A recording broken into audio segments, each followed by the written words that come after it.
Got a great show planned for you. We will start with going out to the hotline and welcoming in from the Clemson Insider, Mr. Will Vandervoort. Will, what's going on, buddy? Hey, buddy. How you doing, man? I was doing great last night. We all were chilling out a little bit, and then all of a sudden, Twitter goes on fire, and the world goes on fire with Trevor Lawrence testing positive for COVID-19. Yeah, has a small town in rural South Carolina ever been more on the national scene than last night? I'm talking not just on ESPN and sports stuff. I'm talking like on CNN, Fox Sports, Fox News. I mean, you name it, all the news channels, like that's the number one story. It's crazy that little old Clemson, as Dabo likes to say, was making all the rounds, and not really for the best reasons possible.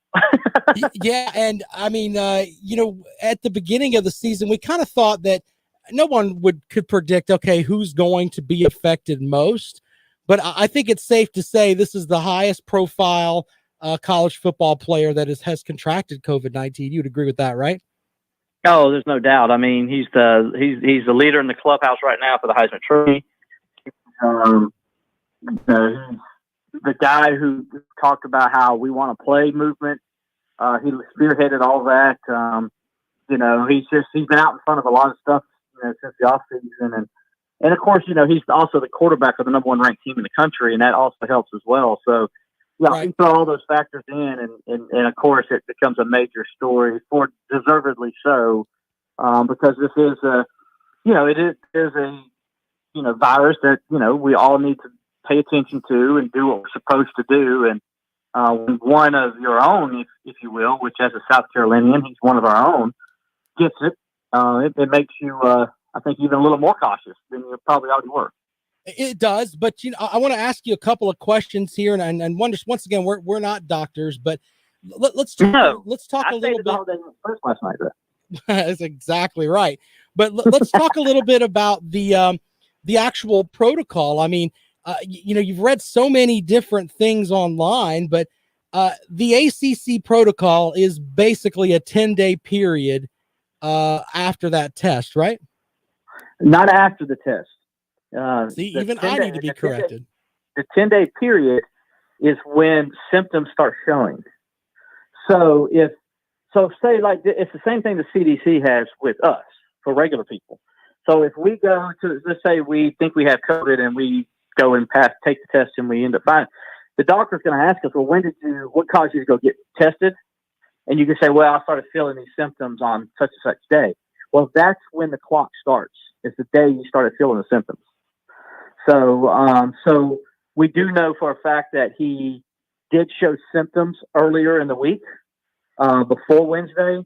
So the clock will have to start then. Now, we don't know exactly what day that is, but we do know he started showing symptoms before Wednesday. Give us an idea of basically, I mean, he literally is being told, and he's obviously following it. He is staying at home, and, just like you said in his tweet, he's going to watch the game away from everybody else. I mean, he literally is in quarantine. Yes, he's in isolation right now. He will stay in isolation until the end of that period, which I have to imagine is going to be somewhere like even if you started the clock Wednesday, then the isolation day would end on Saturday. But we know it's before then, so you got to think somewhere between Thursday and Friday is probably when he's going to come out of the isolation period. Now, here's the thing, and I don't know this to be, I don't know, and I don't know what the correct answer is on this, but what it makes you wonder is, okay, so can he take let's just say hypothetically, he's showing mild symptoms now. Let's say by Monday he's good to go, right? Like he doesn't feel any symptoms anymore and he feels good, but he has to finish up the isolation. So if he's in isolation protocol for, till whatever day, I don't know how the cardiac thing works. Could he take it earlier to where he can see that his heart's okay? Or does he got to wait till he comes right out of the isolation before he can take it?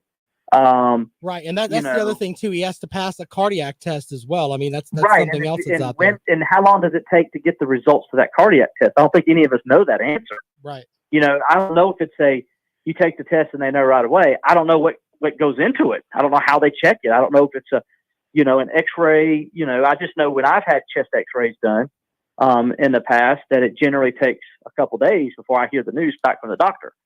So that's what I'm saying. I don't know. All that's dependent on, I guess, the situation maybe, or ever how long it takes. I don't know what determines that or how long it takes. And so just because he comes out through on whatever day that is, whether it be Thursday or Friday, doesn't necessarily mean he's going to be able to play, because where does he stand with that cardiac test? And when does he get results back? Right. And I want to put something else out there too. And this is something that went wild on Twitter last night, and people, they just put things out there, and I'm like, just research a little bit. The whole thing with the SEC, with the 3-test thing with Nick Saban, is completely different because Nick Saban didn't show any symptoms. So it's a completely different animal. I mean, Trevor Lawrence has some symptoms. Nick Saban Correct. didn't. So there's no chance of there being a false positive because Trevor Lawrence actually experienced symptoms. So I wanted that, to, and yeah, go ahead. That and also the fact that he took multiple tests. So he just didn't take one test on Wednesday, and that's the only one. Right. He started showing symptoms, as we know, earlier in the week, and he took a test at that time as well. So it's not just one test Trevor took. He took multiple tests, as we reported last night. Yeah, and of course you can find that with the ClemsonInsider.com. But that was kind of the big thing. Everyone's like, well, Nick Saban gets to play. The SEC rolled over and let Nick Saban play. Completely different.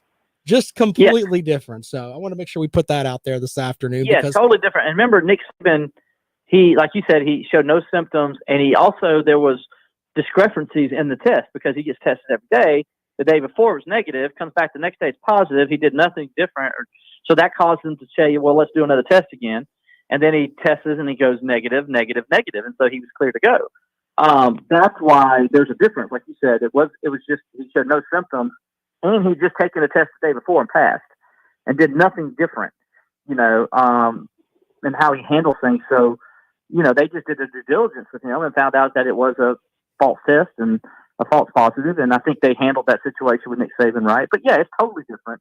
Yeah, I just wanted to make sure I put that out there because that was some stuff that had made different shows around here in the Midlands today. And I'm just laughing.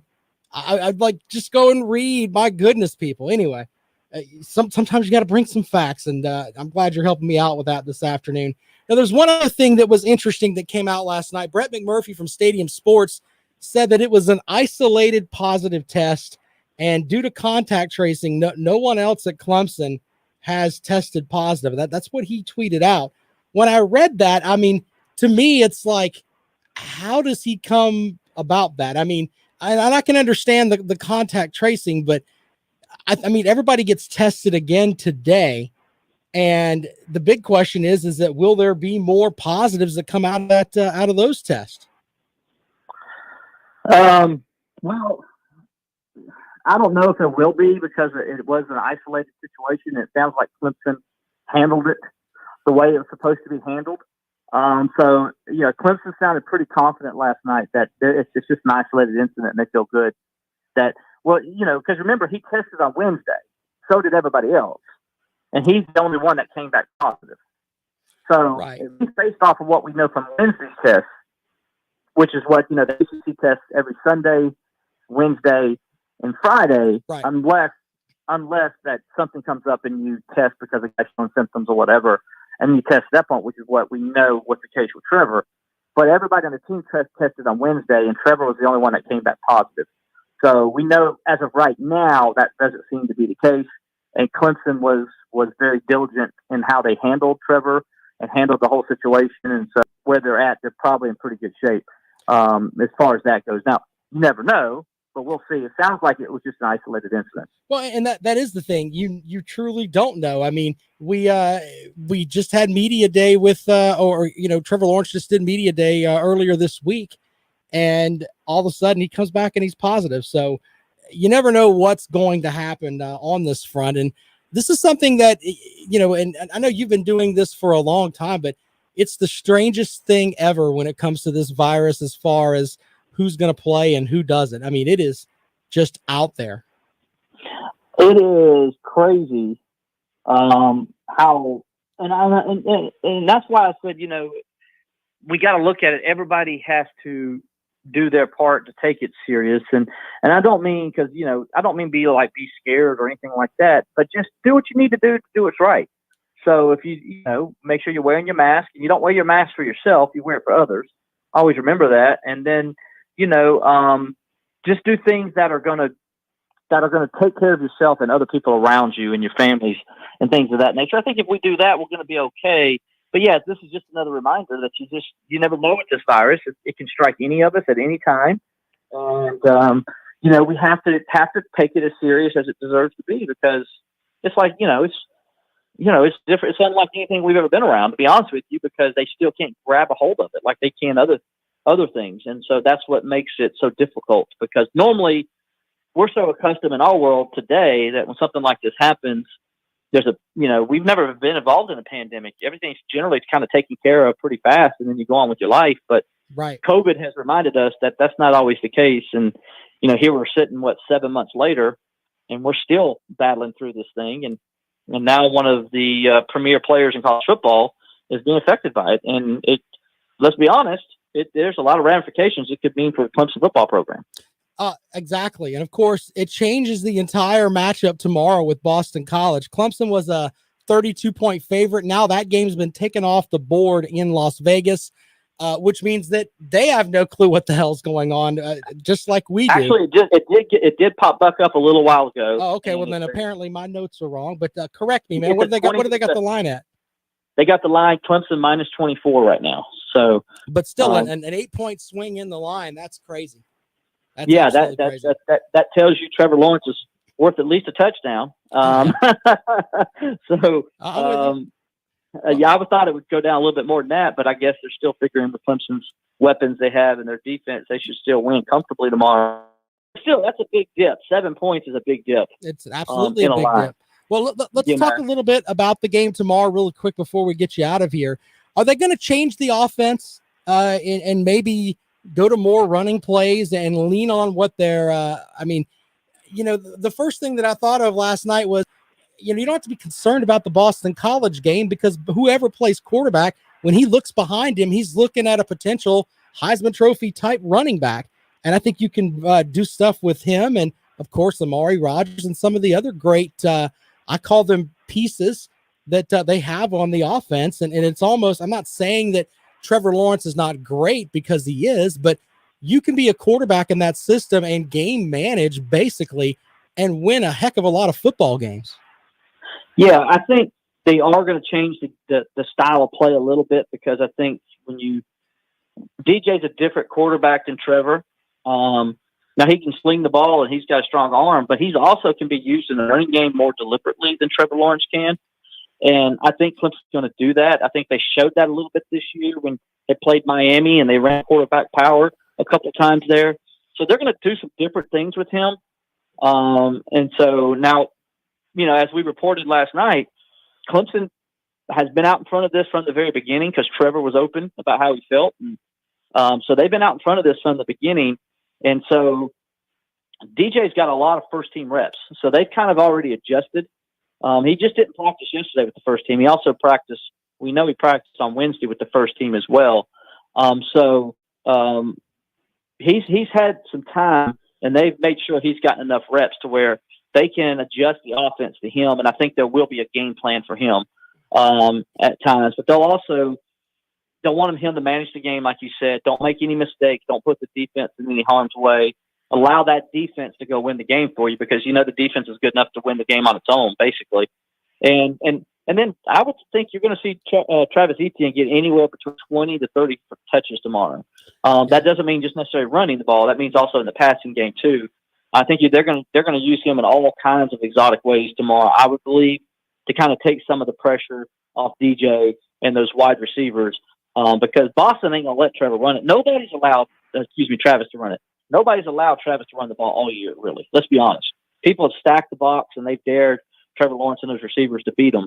And that's definitely going to be the case tomorrow. There's no way Travis Etienne is going to be able to break off for 200 yards rushing tomorrow He's going to have to. They're going to have to find different ways to get him involved to loosen up that defense, and then maybe start allowing him to carry the tote after that. Yeah, and I agree with you on that. I think that obviously, I think that ETN and Rogers are a big part of how Clemson can soften the blow a little bit tomorrow with Boston College. But I got to ask, at behind DJ at quarterback, which way are they going to go? I mean, Fomachu's still dealing with his hand, right? Yeah, Pupachan. Yeah, I don't know why I'm saying Fomachu. Dabo said last week he was ready to play if they needed him. Right. He's got a soft cast on his left hand. It's not his throwing hand. It's his left hand, so it's non-throwing hand. He worked with it all last week. Didn't have any issues, according to Dabo Sweeney. So they feel like if he has to come in the game, that they'll be able to go with him there as the backup quarterback. So I'm sure they hope they don't have to, but they feel like he's ready if that is indeed the case. It's still going to be an interesting game tomorrow. And you know what? And I think we talked about this last week, where it seems like Clemson fans are kind of spoiled a little bit because they just basically go out and beat the tar out of whoever they play. And you really only have to get up for a couple of games a season. But this Boston College game is interesting tomorrow because they've got a good quarterback, and that they've got some things they can do to make it interesting. So if you're a Clemson fan, it feels like it's almost a level of excitement you normally would get in January, but you're getting it for Halloween. Yeah, it's a different kind of excitement because you still feel like Clemson should win the game, but there's we're not even talking about the fact James Skalski's not going to play tomorrow at middle linebacker. The chance Tyler Davis still might not play at nose tackle. So there's some interesting elements to this game other than Trevor Lawrence too. And that's what makes it interesting because Clemson right now is a little beat up, and Boston College is a pretty good football team. They're not just going to come in here and get run over. I can tell you they're better than Syracuse. And if Clemson's not careful, this team's 4-2. If Clemson's not careful, they don't take care of the football, and they don't play, as they always say, to their standard, they could lose this game tomorrow if they play bad. And I think that's probably the message Dabo's sending his players and stuff. I think you're going to see a sense of urgency. And they're going to probably have that big game mentality coming in there, not showing that they don't anyway, because they always say every game's the biggest game. But being with what's happened with Trevor, that's going to get that defense fired up because they're going to want to say, okay, we'll carry the load, And that defense is, when they're playing on all cylinders, they're as good as anybody. But they might have to do it without Tyler Davis. They're definitely going to have to do it without James Skalski, and that's. When you don't have those two guys in the game, then if I'm Boston College, I'm going right there. If number 13 is not game, I'm attacking the middle of Clemson's defense because I think that's obviously where the most vulnerable part is at that point. All right, I have to ask you this before we get you out of here. Will Vandervoort from the Clemson Insider. I believe the NFL doesn't like to get TV ratings, and I'll tell you why. The Sunday night game is they're going to make us watch on Sunday night the featured game of the week, the Cowboys and the Eagles, when they could slide the Steelers and Ravens right into that spot. Is the NFL really this galactically stupid? I would say in this case, absolutely. Now I don't know how they can opt out if they want to. They just choose to show us the dirty, stinking Eagles and the Cowboys. It's stupid. Yeah, so I'm with you. I hear it. I'm kind of glad though that it's earlier in the day because I can go ahead. We do Dabo at 6:00 at night on Sunday night, and obviously a day after this situation, after the BC game with Trevor and where Trevor's at and all that. Obviously, I'm gonna be busy Sunday night. So selfishly, I'm glad this game didn't get moved because I can watch the whole game. I'm talking about for the good of America, sir. That's what I'm talking about. I know you are. America needs to see the Steelers and Ravens at night. No one cares about the Eagles and the Cowboys. It's two teams that might not make the playoffs. Get out of here. Well, with that one nonsense. of them make the playoffs because that division's got to have somebody win it, right? I'm going with the team with no name. That's the team that's going to make the playoffs this year. Why? Because it's 2020, and that makes the least amount of sense. The team with no name might make the playoffs. Good point. That's a very good point right there. That's one of the best arguments I've heard for the Redskins winning that division than any I've ever heard. Don't say that. They're the team with no name. You're going to get me pinged with people. You can't say the old dirty name anymore. It's the team with no name. Did I say the dirty name? You did. You certainly did. You selfish, I thought I Washington individual. The other day. I'm sorry. Excuse me. Washington's football team. The team with no name, sir. you got to give us they got to give us a break though, because I'm my entire life I've known to say that other word. Exactly. And it's like all of a sudden I can't anymore. I mean, you got to give us some leeway, right? I mean, I'm with you. I laugh when I look at this game because, to be honest with you, the Sunday night game is one of the few games I at least get to watch a good bit of, and they're sticking us with the Cowboys and the Eagles. So I might just turn my phone off and then DVR the Ravens and Steelers and just play that. I might just do that. That might be what I do. Well, you'll know what the score is if you just see my Twitter one time. Because if I'm tweeting, that means the Steelers won. If I'm not tweeting anything, that means the Steelers lost. Well, we'll both be watching the Steelers and Ravens on Sunday, and I will not be watching the Dallas Cowboys and the Philadelphia Eagles. Will not do it. I know I will not be watching it either, but that's for work purposes. Exactly. Watch it. All right, but yeah, I'm with you, man. I had to ask someone. I'm like, oh man, I cannot believe they're doing that. Tell folks where they can find your work, sir, and of course about your book. Yeah, they can find my work at the Clemson Insider website, ClemsonInsider.com. Our stuff's free all the time, so we appreciate you if you go on over there and check us out. If you haven't been before, you can find me. You can also find our stories with my Twitter account at SteelerWill, or at the company's Twitter at Clemson Insider. Facebook, you can find us on Clemson Insider also. And then my book. Oh yeah, my book is Clemson: The Hidden History of Clemson Football. Came out just before the football season started. You can get it at Barnes and Nobles, Books A Million, all those places. You come into Clemson, you can get it at some shops downtown. Also, you can go to Amazon.com and find it there. It's a Hidden History of Clemson Football. Just type in Clemson books; it'll come up. It'll be one of the first ones, if not the first one that pops up. If you can't remember the name, and then also check out my podcast with me and Levon Kirkland. It's Clemson Football with Levon Kirkland. It comes out every Thursday. I have a good time with Levon, and I think it's a pretty good product. So if you could give it a download, listen to it, review it, tell me what you think, I'd greatly appreciate it. All right, Will Vandervoort from the ClemsonInsider.com. I'll be watching his Twitter account on Sunday as his Steelers play the Ravens in the game of the week that the NFL doesn't care about. That's right, man. I hope my Steelers pull it off, man. This is a big one. This I always tell South Carolina Clemson fans, this is the equivalent of Clemson Carolina week.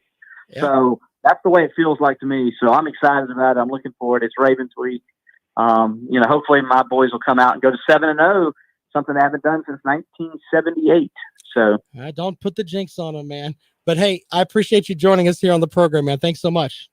All right, man. We see y'all later. Talk to you later. All right, Will Vandervoort from the Clemson Insider joining us here on the Rundown this afternoon. We will take a quick break. When we come back, we will have more for you here on the Rundown on Fox Sports Radio 1400.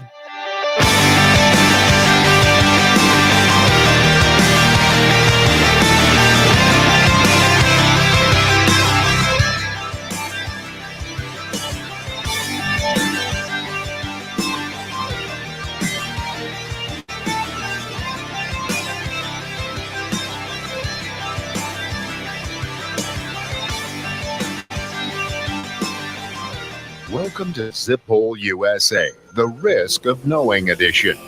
We've all heard the phrase, the more you know, but is that becoming a bad thing?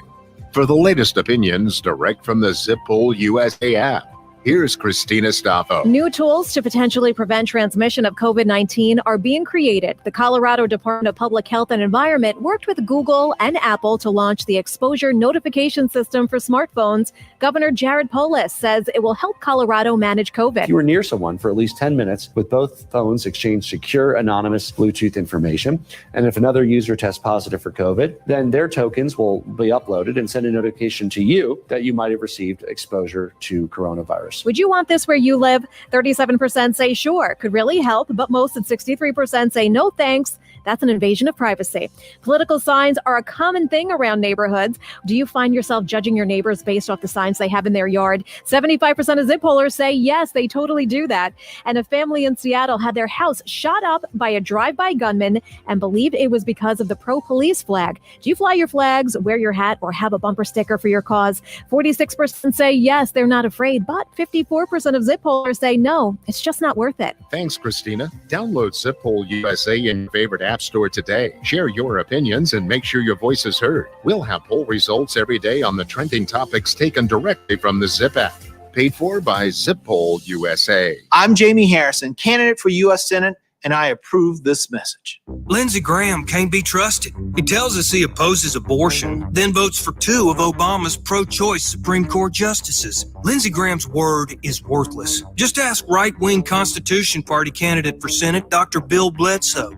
We did not take responsibility for Lindsey Graham. He is a puppet. Dr. Bledsoe talks about owning a small business and rescuing bald eagles, but Bledsoe opposes all abortions, and Bledsoe never wavered on Donald Trump. He supported Trump from day one. Bledsoe held gun rallies across South Carolina, claiming that any gun control law infringes upon the Second Amendment. They are taking our civil right to defend our families by taking our guns. Dr. Bill Bledsoe, no abortions, no restrictions on guns, and pro-Trump from day one. Bill Bledsoe's just too conservative for South Carolina.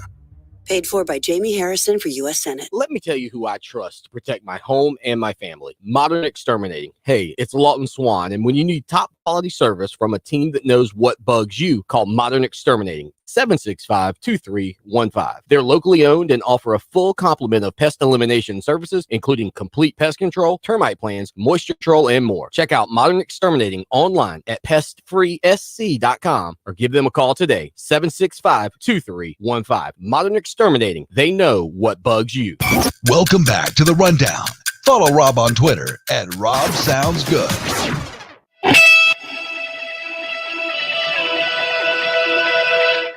Well, welcome back to the Rundown on Fox Sports Radio 1400. My name is Rob Sanders. Thanks for joining me here today. Appreciate Will Vandervoort from the Clemson Insider. I kind of went over a little bit there, so I'm going to have to take a break here in just a second to catch back up. But some of the stuff he said makes a lot of sense on the front of, yeah, they're going to change Clemson's offense a little bit. And I think about it, it's like, I think they're going to do what he said with more of that quarterback power and stuff like that. Now, I think they've seen a little bit of tape on that, but when you got to do that a lot, that's crazy. Let's head out to the phones really quick here. Good afternoon. Welcome to the Rundown. Yeah, I need some top quality service that for what bugs me. What is that, sir? Well, I got a list here. Where you want me to start? Well, what's bugging you the worst, my friend? Well, let's start with this Twitter feed firestorm that you're talking about. Sure. That bugs me. Well, why is it that bugs you? People like I think it bugs you too, Rob, because people are not putting the facts out. You're right about that. The whole thing with Nick Saban put one over on everybody, and I'm like, just stop. You're not reading. Exactly. Craziness. You're right about that. And why are they, thinking the world's coming to an end because Trevor has COVID? How many we got? We are loaded in the quarterback position. Okay. I know we don't have a guy. We have a guy there talented as Trevor. He just doesn't have the experience that Trevor does. He doesn't know the playbook like Trevor does. But he's going to do fine. Agreed or disagreed, I sir? I think it's hard to replace Trevor Lawrence, but I think that Clemson has the talent at quarterback to be very, very, very successful. And I'm also in the camp, and I'll share this with you since you called in first today. I think that people need to get out of this window of thinking, all right, Trevor Lawrence may play against Notre Dame. I don't think that's a good idea. Do you want to send a guy out there who hasn't really been able to practice and has been dealing with the COVID-19 stuff? I had COVID-19, and I'll tell you what, it messed me up chemically, meaning that I had issues with getting tired very easily and stuff like that. Now, obviously, Trevor Lawrence is a much more athletic person than I am. I completely understand that. He's a lot younger than I am too. But the reality is that this can affect you in so many different ways. I think Clemson beats Notre Dame without Trevor Lawrence. So I think people totally need to get agree. into their head that, if you're a fan, you've got to rally behind DJ and then go from there. I just totally it's not agree. the end of the world that Trevor Lawrence is out, but it's not. I'm not being disrespectful towards him, but No, it's the same not at all. mentality You're not. of put these guys out there. That's why Clemson plays 100 people every game. That's why they do it. Right. And I'm glad you brought that up, Rob, about the facts about this COVID. You have it. You had it, you say. You know the consequences. I do, yeah. You felt the effects. I'm not going to go into those effects because we both know it can kill people. Absolutely. Everybody, but I'm not saying anything like that. I'm sure Trevor's going to recover just like you did. Yeah, I think so. And, I think that's if you look at people in his age group, and especially people that are as fit as Trevor Lawrence is, I mean, he's probably in the 8% body fat range. I mean, he, is obviously working out and doing all of that. He eats very healthy. His immune system system I think he's going to be fine. Wonderful. Yeah. Yeah. It'll Just probably like end up being like a cold towards him than anything else, according to what the research has shown. But other people, not so much. And I'm not trying to downplay how it affects other people, but with this, though, I think that Clemson fans it's best to look at it from this perspective. Don't expect that he's going to be out there on next Saturday. And if he is out there next Saturday, he's going to be playing on his heart, basically. And I know that he's light years better than a lot of quarterbacks, but in my opinion, I think I don't like the idea of sending someone out there who hasn't been able to prepare at practice throughout the week, regardless of if they have COVID-19 or not. So if you don't really get to practice, you don't get to play, in my mind. And I agree again. Exactly. We have to positively look at this, not the negative aspects. Right. People look at the positive. Number one, these guys, DJ, going to get some experience. We need that. They need snaps. Well, and look at it from this perspective. Don't you like the idea of, if you're a Clemson fan, do you like the idea of, hey, he's going to get a couple of ACC starts, one against Boston College, one of the more, I guess, physical teams. They are one of the more physical teams in the conference. And he's going to get a start at Notre Dame. Would you like having that, or his first true start being against the University of Georgia in Charlotte next September? I vote for the two this time. I mean, it just makes more sense. I appreciate that at that point. That's the positive part of it. And he will get, I hope, and that he does get a snap and start against Notre Dame. They shouldn't start and try to rush Trevor back in the game. Let it go out. But and here's the other thing too. Clemson Twitter can be as bad as Gamecock Twitter. And I'm with this show and other podcasts and things that I do, I'm kind of a member of both. So I get both sets of the fan bases. And there are people that are putting out there, well, DJ's not ready. He's not ready to do this. look, let's look at it from this perspective. He's been successful on the football field everywhere that he's ever played. He is a grown, huge man, okay? But he's never had to go out there and be, quote unquote, the guy for Clemson because he's got Trevor Lawrence there. So he goes into these games and he has to now, before he could go in there and he could learn a little bit here and there, but now it's going to be, look, we're going to give you the keys to the Corvette, buddy. What are you going to do with it? And he has the opportunity to shine. So I think this is a great thing for Clemson, not even just now, but down the road. And if you look back, and if Clemson wins the national title this season, I mean, he takes them to wins in these two games, he's already etched his name into Clemson history forever. No doubt. And another thing you brought up that I want to address, if you don't mind, if you have a few minutes, a minute or two. Yeah, have at it. These you were talking about it yesterday and a day before also, Rob. These spoiled fans that are jumping on the bandwagon, you know, everybody wants to jump on the bandwagon, right? Right. Everybody wants to pull for a winner. You got people pulling for Clemson right now, don't know nothing of anything of the history of Clemson football, nothing about it. Yeah. And they want to jump in here and start, oh, I've been a fan. I'm all in, you know? No, they don't know it. And they get on Twitter and they start spreading rumors and this and that just because Trevor can't. Stop it, please, people. Listen out there. I hear you, man. You're right. If you're going to get on Twitter, you're going to get on Facebook, put facts. But try that.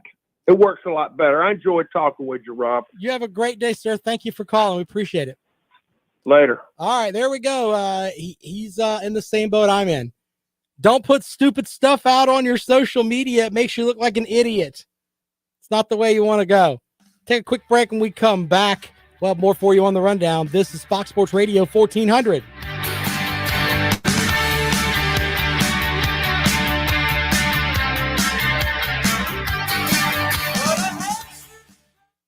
I'm Jamie Harrison, candidate for U.S. Senate, and I approve this message. Lindsey Graham can't be trusted. He tells us he opposes abortion, then votes for two of Obama's pro-choice Supreme Court justices. Lindsey Graham's word is worthless. Just ask right-wing Constitution Party candidate for Senate, Dr. Bill Bledsoe. We did not take responsibility for Lindsey Graham. He is a puppet. Dr. Bledsoe talks about owning a small business and rescuing bald eagles, but Bledsoe opposes all abortions, and Bledsoe never wavered on Donald Trump. He supported Trump from day one. Bledsoe held gun rallies across South Carolina claiming that any gun control law infringes upon the Second Amendment. They are taking our civil right to defend our families by taking our guns. Dr. Bill Bledsoe, no abortions, no restrictions on guns, and pro-Trump from day one. Bill Bledsoe's just too conservative for South Carolina. Paid for by Jamie Harrison for U.S. Senate. This is Dan Patrick, and here's what's trending on the iHeart Sports Network, presented by Mercedes-AMG. Panthers coach Matt Rule hopes Christian McCaffrey will be ready for next week's game against KC. Team needs a spark after losing their third straight last night. Trevor Lawrence could be back at QB for Clemson next week against Notre Dame. For now, Heisman hopeful sits out this week after testing positive for COVID. And the matchups for the ACC Big Ten Challenge are set. North Carolina travels to Iowa on December 8th. NC State goes to Michigan, and Clemson hosts Maryland on December 9th. I'm Scott Davidson. At Mercedes-AMG, giving 110% isn't just possible, it's mandatory. They squeeze every last drop of performance out of every last coupe, sedan, roadster, and SUV. Visit MBUSA.com/AMG. Mercedes-AMG, driving performance. Broadcasting from the TrueCar.com studios. This is Columbia's Fox Sports Radio 1400. Welcome back to the Rundown on Fox Sports Radio 1400 around the world on the iHeart Radio app. I will be giving you my picks. Last week I picked 13 games. I went 7-6. Yeah, no, not too good. we're looking for more of these. Yeah, more of that for Monday. I'm going to give you my picks for the week coming up here as we get set for the football weekend. Not a football weekend for the Gamecocks as they are off this week. They come back to play Texas A&M next weekend. And, South Carolina's never won the bottom trophy, which is given to the winner of that matchup. I wonder, they're getting 2 weeks to prepare for this A&M team. Maybe this is the year they do it. Maybe it is. And talk about a win that would be great for the program. Right now, they're sitting, 2-3? If they're 2-3 and they get this win, wow, you'll have wins over a ranked Auburn team and a top 10 Texas A&M team if they can pull off their win this weekend. Stand by. That would be huge for South Carolina. Because you look down the rest of the schedule, there's a couple of games that I think they could be favored in. The FPI has them favored to beat Ole Miss and Mizzou. That happens. They have a 5-5 season. And what has looked bad all of a sudden looks really good. So kind of jacked up to talk about the Gamecocks next week. That's going to be interesting to see what Will Muschamp and the gentlemen down there are going to put out on the field. All right, we'll take a quick break. When we come back, we'll have our picks for the week. You're listening to The Rundown. This is Fox Sports Radio 1400.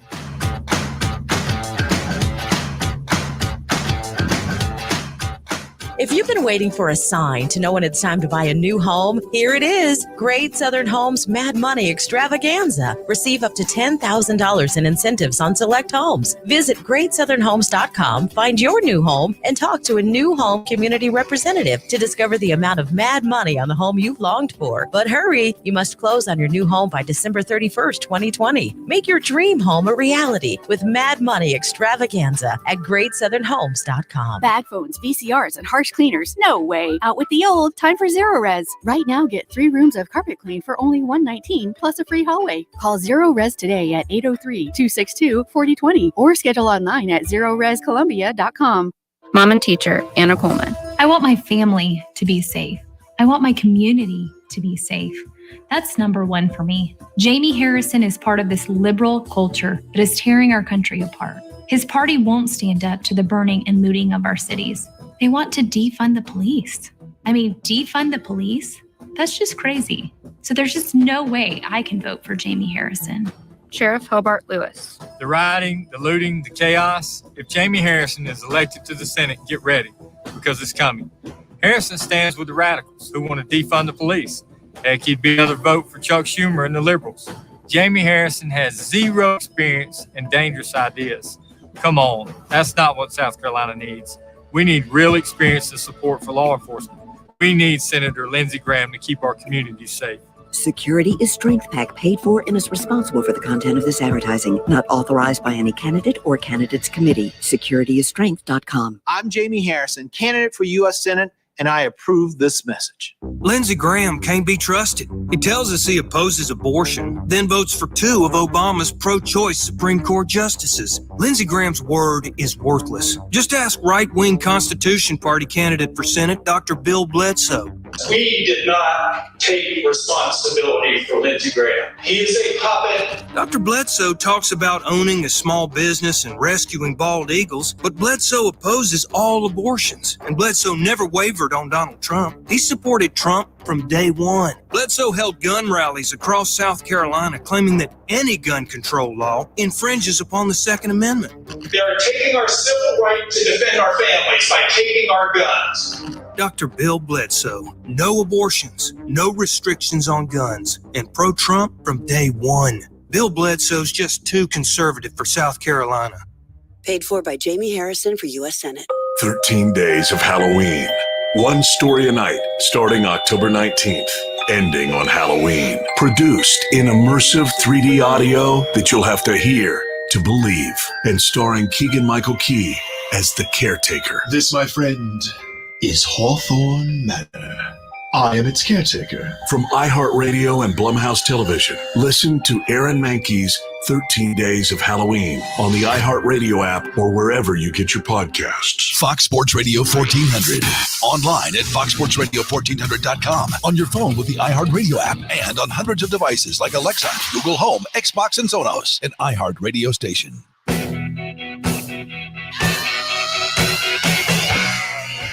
Final segment of the rundown this afternoon here on Fox Sports Radio 1400. I've got, I'm trying to remember how many picks I put on the board here. 1, 2, 3, 4, 5, 6, 7, 8, 9, 10, 11, 12, 13, 14, 15. I got 17 picks. Yeah. Now, some people, they'll put out like 2 or 3 picks because they lack a set of, I don't know what the term I can use is. We'll say they lack gumption or they're not very confident in where they're going. I put out there a lot of them because these are games that if I were going to bet, and by the way, Governor McMaster says that you're too stupid to bet. Remember that. South Carolina people don't want to bet. That's not what they want to do. Basically implied that we're too dumb to bet. So let Governor McMaster know that when if you ever get a chance to chat with him. Say, hey, I'm smart enough that I know how to bet, sir. You know what? Here's the crazy thing about that. Regardless of your political leanings, it's like Michael Jordan with the whole shoe thing. Like Republicans buy shoes. Republicans also bet. Democrats bet. Libertarians bet. Just throwing that out there. One of the dumbest things that Governor McMaster's ever said in public. Anyway, here we go this afternoon on the rundown. My picks. Minnesota is an 18-point favorite over Maryland. They will cover. Minnesota's upset that they lost to Michigan. So roll with Minnesota there. Maryland is just not very good. Michigan State and Michigan. I like the fact that the Michigan State coach literally will not utter the term Michigan, which is kind of funny to me. So, but I think Michigan, that big quarterback they've got, he looks like a man-child. He is at 23-point favorite in that matchup. I'll take them. Wake Forest and Syracuse. Wake Forest is a very quiet 4-2. Very quiet. So, yeah, I'm going to go with Wake Forest to cover there. And when we have on our good friend Wes Bryant next week from the ACC Digital Network, he will probably be a happy guy. The team is 5-2. Excuse me as I sneeze. North Carolina and Virginia. North Carolina is a 4-point favorite in that matchup to open up. I don't think Virginia is that good. I really don't. So give me North Carolina. People took a lot of the luster off North Carolina because they lost to Florida State. I think Mac Brown is going to have them squared away and ready to go for this matchup with Virginia. Also, the next matchup, Virginia Tech and Louisville. Virginia Tech's a 4-point favorite. If Fuente doesn't get right the ship this week, he needs to call the moving company. I truly believe that. I think that Louisville will cover, and I think Louisville wins that game outright. Notre Dame and Georgia Tech. Georgia Tech is spiraling right now. Ever since that loss to Clemson, I mean, it just seems like the next game they play, they look kind of flat. Give me Notre Dame to cover the 18 on the road at Georgia Tech. We've also got Coastal Carolina playing Georgia State. The Fighting Sean Elliott's of Georgia State. They have one of the worst defenses in college football. Coastal Carolina will cover that 3.5. That's what the line's at, as they stay undefeated. The second-ranked team in our state, by the way. Ohio State, Penn State. This is supposed to be the game where they do the whole, where they wave the white, what do they call it? The white party, the whiteout, whatever it is. Looks like they're all surrendering. That's what it looks like. Give me Ohio State to win big. Huge. I think they're by 20 points. It's 8.5 the line. Texas and Oklahoma State. Oklahoma State's a 4-point favorite. Tom Herman, I think, is on his way out. Give me Oklahoma State. Oklahoma and Texas Tech. Texas Tech is a 15-point underdog. Roll with Texas Tech. They're going to score points. Now, of course, they're not going to stop anybody. I think they're going to score points. LSU and Auburn, that's the game of the week in the SEC. Who is the team that is really not a big dumpster fire?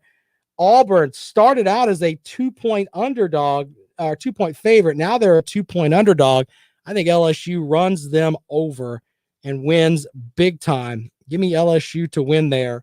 At the I do my picks with the opening line. So LSU is basically getting 2 points. They won't need it. I think they win huge. Ole Miss playing Vanderbilt. Ole Miss is an 18-point favorite. I think Vanderbilt covers. And it's just that I don't have any logical thing behind it.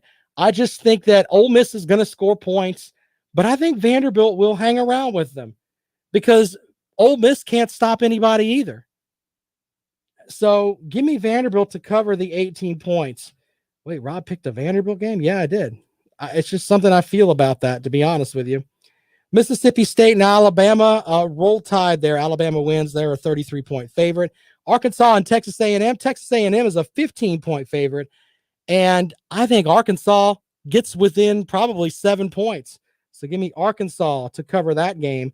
Mizzou and Florida.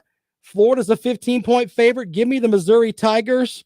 They are going to be the team in the East that is doing what Arkansas did in the West. Mizzou may win that game over Florida. Don't laugh. Don't sit there and laugh. It's not a joke. They may win that game over Florida. Don't be shocked. Georgia playing Kentucky. Kentucky's a 13-point underdog. Kentucky has been held under 100 yards passing for 2 out of their last 3 games. Give me Georgia to win by a lot. Final game, Clemson and Boston College. The line was at 32 to start. Now it's down to 24. I think that Clemson wins, but Boston College covers. The Tigers win by about 17 points. So there you go with that. I give you all of my picks, and we'll see whether I'm right or whether I am wrong on Monday. Last week I was 7-6, and then I picked 17 games this week. It shows you how stupid I am. Anyway, I tell you what, if you missed the interview with Will Vandervoort from Clemson in the ClemsonInsider.com, it'll be on the podcast. You can listen at any time throughout this weekend. If you're heading up to Clemson to tailgate, like friend of the program, Positive Mike, I'm sure he'll listen to some of the podcasts as he heads his way up there. You can do the same thing. If you're out in your yard tomorrow doing that, yeah, you can do that. Listen whenever you want. Also, don't forget Teddy Hefner. He's on every day from 9 to noon, except on the weekends. And then he retires to the castle and hangs out. Lawton Swan hasn't left his house. He's at Castle Day Swan out there with the alligator moat and everything else. Be sure to follow his show. He's at Clemson Sports Talk on Twitter, or at Clemson Sports on Twitter, ClemsonSportsTalk.com. And it's Clemson Sports Talk, the show. There you go. I got to get the branding right. He'll send me a message. Tisk, tisk, tisk, Rob. That's not good, sir. But you can hear him here and on the vast Clemson Sports Talk Radio Network, which includes 100.1 The Fan in Florence and 920 AM in Manning. Listen to Lawton's show, and you might learn something. I'm on Twitter at Rob Sounds Good. I'll be tweeting out throughout the weekend. Be sure to follow along there, and I'll interact with certain folks as long as you don't say anything silly. And, of course, follow the blog page because I have all the information that is important throughout the weekend, or at least what I think is important. I'll put up on the blog. All right, I appreciate the opportunity to entertain you a little bit every day. And with that, the show is a wrap.